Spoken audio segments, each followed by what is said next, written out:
Hello everyone, welcome to my channel. So we have given 21 divided 7 bracket 2 plus 1. So many people confused and solve it wrong, but you have to follow a correct approach to always reach at correct solution. So what we have followed order of operation, that is PEMDAS rule or PEDMAS rule, where P stands for parenthesis. So here first solve the bracket. 2 plus 1 is 3 and there's multiplication sign in between. Now there is two sign, that is division and multiplication.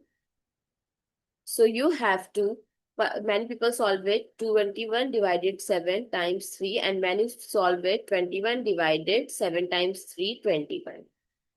According to these two rules. So they reached at here 3 times 3, 9, and here 1.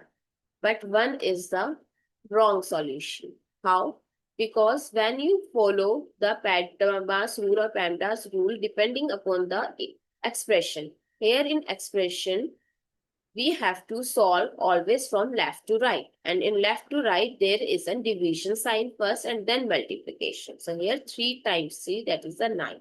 9 is the correct solution. I hope it's clear and you confusion is clear also. Thank you so much for watching this video. And if you find it useful, don't forget to like, share, comment and subscribe to my channel. See you in the next video.